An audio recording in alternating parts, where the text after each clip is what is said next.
Hi, I'm Ava. Welcome to Korean Ladder, where we turn real Korean small talk into something you can actually answer. 안녕하세요, 하나입니다. 오늘은 처음 만났을 때 자연스럽게 대화하는 법을 연습해요. 안녕하세요. 준호입니다. 오늘의 질문은 출신, 한국어 공부 기간, 그리고 한국에 온 이유입니다. 듣기 미션입니다. 카페에서 처음 만난 두 사람이 가볍게 자기소개를 해요. 세 가지를 들어보세요. 어느 나라에서 왔는지, 한국어를 얼마나 공부했는지, 왜 한국에 왔는지요. So I'm listening for home country, study time, and the reason they came to Korea. Got it. 맞아요. 이번 대화는 문법보다 흐름이 중요해요. 질문하고 짧게 답하고 반응으로 이어가는 흐름입니다. 처음에는 자막을 너무 자세히 보지 말고 전체 분위기를 잡아보세요. 자, 원어민 속도로 들어보겠습니다. 혹시 어느 나라에서 오셨어요? 미국에서 왔어요. 시애틀에서 왔습니다. 아, 그러시구나. 한국어를 정말 자연스럽게 하시네요. 아직 많이 부족해요. 한국어 공부한 지 8개월쯤 됐어요. 8개월 만에 이 정도면 정말 빠르시네요. 감사합니다. 한국에는 일하게 돼서 왔어요. I caught 미국 8개월 and 일하게 돼서, but I'm not totally sure why the reaction sounded impressed. 정답은 A입니다. 준호가 한국어를 8개월만 배웠는데 생각보다 잘해서 하나가 칭찬하듯이 반응했어요. 이제 표현을 캐보겠습니다. 첫 번째는 아주 자주 쓰는 질문, 어느 나라에서 오셨어요?입니다. 찐? 오셨어요?는 오다의 높임말 과거형 질문이에요. 영어로는 보통 Where are you from? 이라고 해요. So, not literally, which country did you come from? In a stiff way. It's just the polite Korean small talk question. 맞습니다. 대답은 간단하게 미국에서 왔어요, 영국에서 왔어요, 캐나다에서 왔어요 처럼 말하면 됩니다. 두 번째 표현은 한국어 공부한 지 8개월쯤 됐어요입니다. 기간을 말할 때 정말 유용해요. 여기 패턴은 시간이 얼마나 지났는지 말하는 표현인 은이은 지입니다. 영어로는 it has been에 가까워요. Let me try. 한국어 공부한 지 8개월쯤 됐어요. 좋아요. 그리고 칭찬을 들었을 때는 아직 많이 부족해요가 아주 자연스러운 겸손한 반응이에요. 반응 표현도 중요합니다. 아, 그렇군요. 또는 아, 그러시군요도 자연스러워요. 상대를 높여 따뜻하게 반응할 때는 아, 그러시구나 라고 할 수 있어요. 아, 그렇군요. That feels like a small phrase, but it keeps the conversation alive. 세 번째 핵심은 이유입니다. 일하게 돼서 왔어요는 여기서는 한국에서 일하게 되어서, 즉 직장을 얻거나 일할 기회가 생겨서 왔다는 뜻이에요. 등록과 뉘앙스를 볼게요. 처음 만난 사이에서는 너무 반말처럼 묻지 않는 게 좋아요.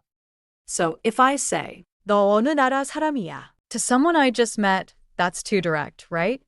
네, 너무 편한 말이에요. 처음 만났다면 혹시 어느 나라에서 오셨어요? 가 훨씬 안전해요. 그리고 한국에 온 이유를 물을 때 한국 왜 왔어요? 만 말하면 조금 툭 들릴 수 있어요. 한국에는 목적지 한국에 주제 보조사 는을 붙인 말이에요. 왜 앞에서 주제를 세워주어서 더 부드럽게 들려요. Okay, recast time. I'll say a rough but grammatical version. 저는 미국 사람이에요. 한국어 8개월 공부했어요. 일 때문에 한국 왔어요.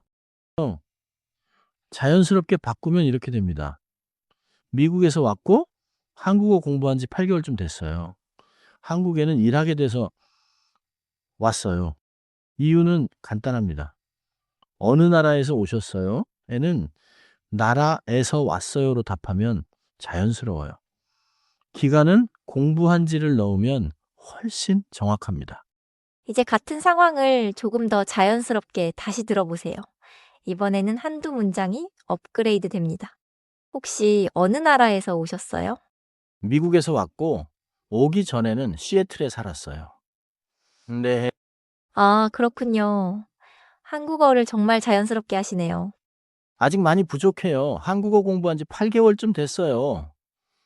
아, 8개월 만에 이 정도면 정말 빠르시네요. 좋게 봐주셔서 감사합니다.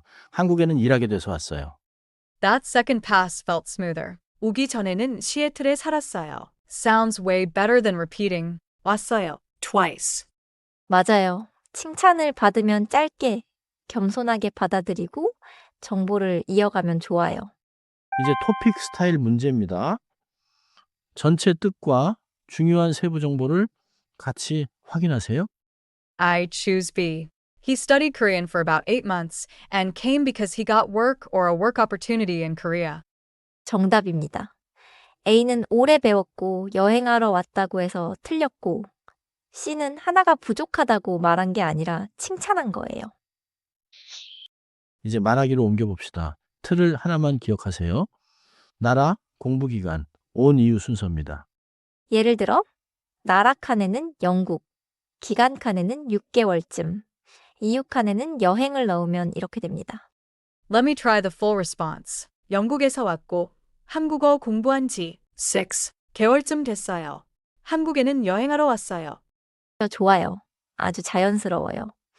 특히 출신, 공부 기간, 온 이유를 한 덩어리씩 말한 점이 좋아요. 대화할 때는 한 번에 너무 많이 말하지 않아도 됩니다. 한 덩어리 말하고 상대 반응을 기다리면 자연스러워요. 정리해 볼게요. 오늘의 핵심은 4가지입니다. My takeaway 어느 나라에서 오셨어요? is the safe first question and 한국어 공부한 지 helps me answer the how long question properly. 그리고 반응도 연습하세요. 아, 그렇군요. 좋게 봐주셔서 감사합니다. 이런 짧은 말이 대화를 이어줍니다. 다시 들을 때는 질문, 대답, 반응 순서로 확인해 보세요. 모든 단어보다 대화의 역할을 잡는 게 중요해요. 마지막으로 핵심 대화를 한 번 더 들어보세요. 혹시 어느 나라에서 오셨어요? 미국에서 왔고 한국어 공부한 지 8개월쯤 됐어요. 한국에는 일하게 돼서 왔어요. 좋습니다. 다음 대화의 계단에서는 겸손하게 자기 한국어 실력을 말하는 표현을 연습합니다. 오늘은 여기까지입니다. 반복해서 듣고 여러분의 나라와 기간과 이유를 넣어 말해보세요. Thanks for climbing with us. See you on the next rung of Korean ladder.